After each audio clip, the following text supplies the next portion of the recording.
Dans son discours vidéo, le président chinois a souligné que la CIFTIS de cette année visait à établir un consensus, à renforcer la confiance et à unir les efforts pour le développement du secteur mondial des services et du commerce des services.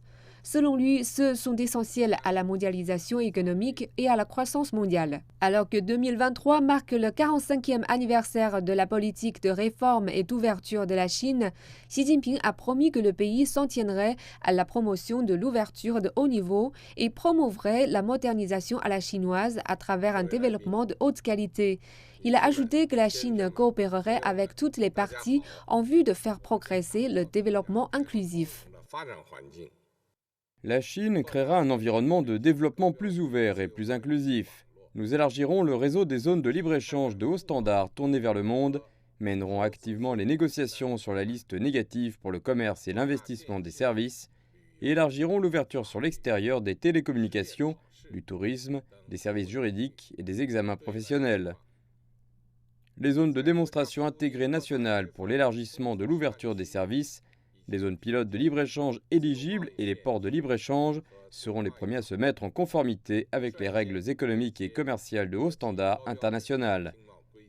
Nous assouplirons l'accès au marché des services, ferons progresser de manière ordonnée l'ouverture du commerce transfrontalier des services, améliorerons le niveau de standardisation du commerce des services et élargirons solidement l'ouverture institutionnelle. Afin de renforcer les avantages mutuels et la coopération gagnant-gagnant, le président chinois a insisté sur l'importance de la synergie avec les stratégies de développement et les initiatives de coopération de divers pays. Il a déclaré que la Chine promouvrait le commerce des services et le commerce numérique avec les pays partenaires de la ceinture et la route. Le président Xi a également souligné l'importance de l'innovation. La Chine persévérera dans la voie du développement tiré par l'innovation. Nous accélérerons la création d'un nouveau moteur de numérisation du commerce des services, lancerons une réforme pionnière des systèmes de base de données et promouvrons le développement du commerce numérique par la réforme et l'innovation. Nous mettrons en place un marché d'échange volontaire national pour réduire les émissions de gaz à effet de serre et soutiendrons le secteur des services pour qu'il joue un rôle plus grand dans le développement vert. Nous promouvrons le développement intégré du commerce des services avec les services modernes, l'industrie manufacturière haut de gamme et l'agriculture moderne pour dégager une plus grande vitalité de l'innovation. Le président chinois a déclaré que la Chine partagerait les résultats de la modernisation chinoise en créant des opportunités générées par le vaste marché chinois et en offrant au monde des services chinois plus nombreux et de meilleure qualité. Xi Jinping a ajouté que l'économie mondiale prospérait dans l'ouverture et s'étiolait dans l'isolement. Il a appelé le monde à travailler ensemble pour un avenir plus brillant et plus prospère.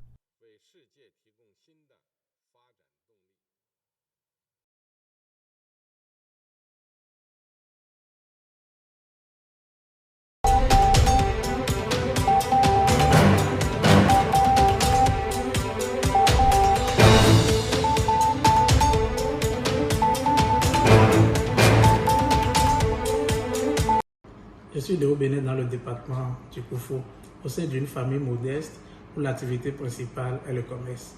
Depuis jeune, j'assistais mon père dans ses activités commerciales.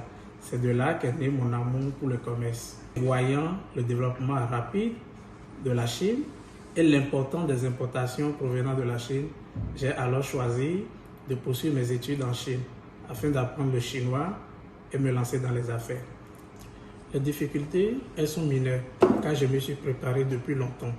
Il faut noter que j'ai reçu l'appui du gouvernement de Ningbo et du pacte des étudiants pionniers de Ningbo. Avec le développement du commerce électronique, la Chine représente un grand atout en ce sens qu'elle constitue une source d'approvisionnement en produits. Donc, aux jeunes Africains qui voudraient installer leurs entreprises en Chine, je dirais qu'il est nécessaire et primordial de prendre le temps d'apprendre la langue chinoise et surtout de bien penser leur projet d'entreprise.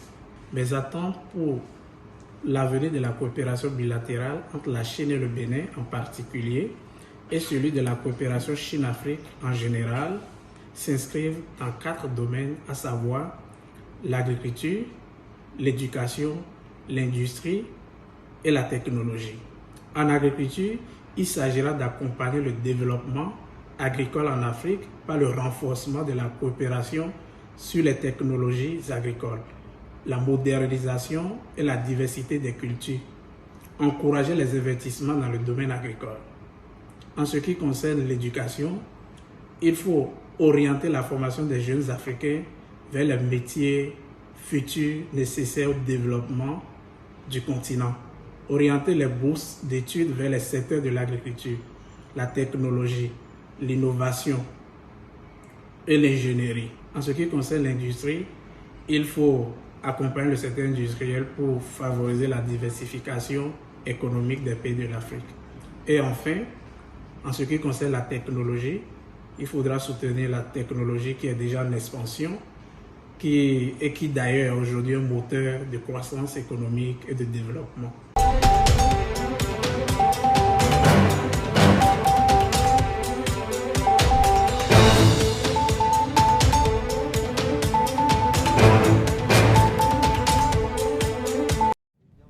Le glacier Gray, le plus réputé du champ de glace de Patagonie, dans le sud du Chili, attire chaque année de nombreux visiteurs. Cependant, cette situation pourrait changer en raison de l'accélération des effets du réchauffement climatique. Le tourisme glaciaire, tel qu'il est pratiqué au Chili, est désormais menacé. En regardant le glacier Gray, par exemple, avec le lac, on voit des icebergs flottant en hiver. La situation est donc mauvaise, même dans la meilleure région de la glace de Patagonie. Notre bateau de croisière glisse maintenant sur le lac Gray, une étendue d'eau formée par la fonte du glacier Gray.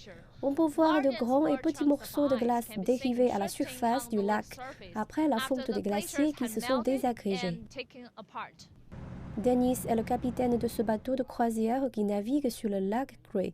Il travaille sur ce site depuis 2015. Au cours des 8 dernières années, il a été témoin du recul rapide du glacier Gray. Lorsque je travaillais en 2015, toute cette zone était recouverte de glace.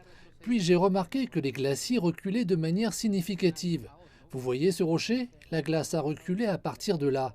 Chaque année, le glacier recule d'environ 100 à 200 mètres. Les chiffres étaient stupéfiants. Il était difficile de croire que ce magnifique paysage qui s'offrait à nous reculait à une vitesse alarmante. La directrice régionale Lorna nous a montré des images satellites du glacier Gray datant de plusieurs dizaines d'années et les a comparées aux images actuelles. Selon elle, l'étendue, la distance et l'ampleur du recul du glacier sont stupéfiantes. Lorsque nous nous sommes rendus sur le site du glacier Gray, nous avons également pu observer la vaste étendue de roches exposées par le retrait du glacier, d'ailleurs bien visible sur les images satellites.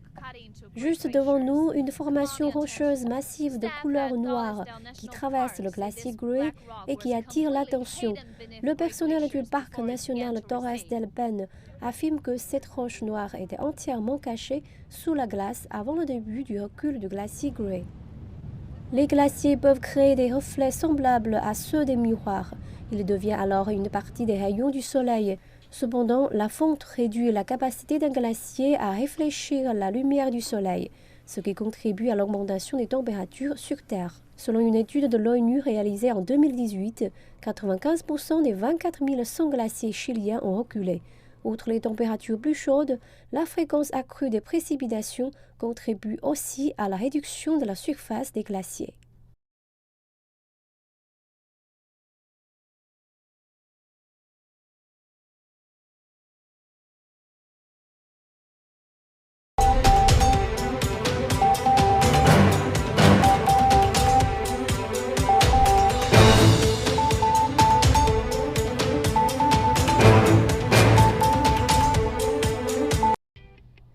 D'une superficie de près de 50 000 m², le centre principal des médias sera le port d'adage des journalistes au cours des Jeux asiatiques de Hangzhou. Cette salle sera mon principal espace de travail. Elle comprend près de 400 sièges.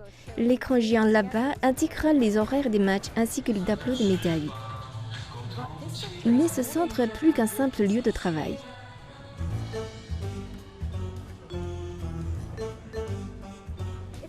Il Il peut être surprenant de voir un espace de maquillage dans un centre de médias. Eh bien, tous ces produits sont fabriqués par une marque chinoise de maquillage haut de gamme. Cette entreprise a par ailleurs conçu 4 produits spéciaux destinés aux journalistes présents aux Jeux de Hangzhou. C'est la première fois que notre marque s'associe à un événement sportif international. Nous proposons des services de maquillage aux journalistes et aux athlètes. Nous avons également sorti une ligne de produits cosmétiques à l'effigie des Jeux asiatiques de Hangzhou. Par exemple, le design de cette plaque à phare à paupières s'inspire de la vue nocturne du lac de l'Ouest à Hangzhou. Ceux qui ont passé de longues heures à écrire ou à faire des interviews peuvent s'essayer au patinting. Il s'agit d'une forme traditionnelle de gymnastique chinoise. Une gymnastique basée sur les principes de la médecine traditionnelle chinoise ou MTC. Tout le personnel ici présent est issu de l'université de médecine chinoise du Zhejiang. Nous voulons non seulement montrer la culture de la MTC, mais aussi faire savoir que la MTC est liée au sport et à la santé, ces 3 domaines étant très étroitement liés. Les journalistes peuvent expérimenter le massage thérapeutique chinois appelé Tuina. À côté se trouve une zone de repos dédiée où une cabine de sommeil profond seront accessibles 24 heures sur 24. Le centre principal des médias propose par ailleurs des offres de restauration ainsi que des expositions culturelles. Il commencera à fonctionner à titre expérimental le 9 septembre. Plusieurs milliers de journalistes du monde entier y seront accueillis durant les Jeux de Hangzhou.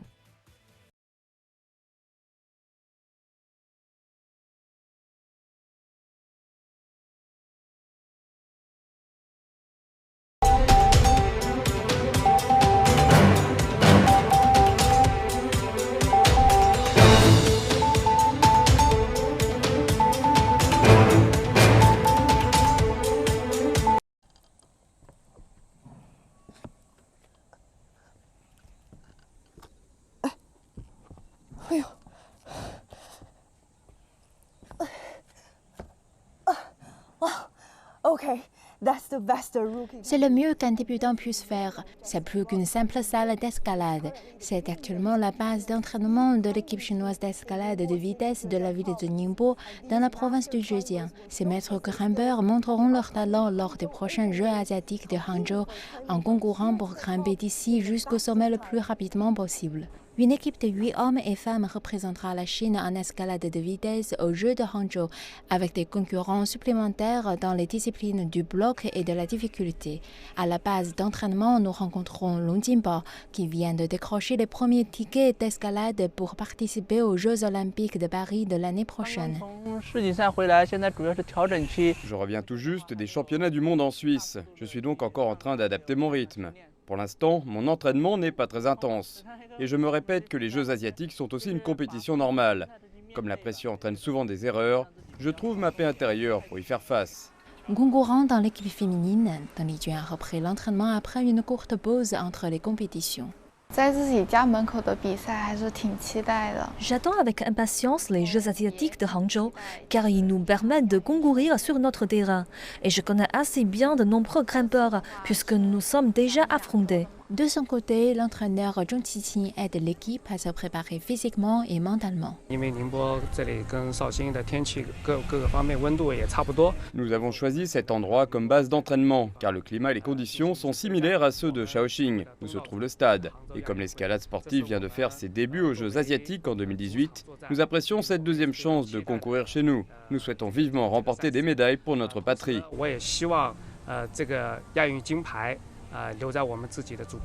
La phase suivante de l'entraînement comprend le relais de vitesse pour les femmes et les hommes, qui est également une compétition très attendue.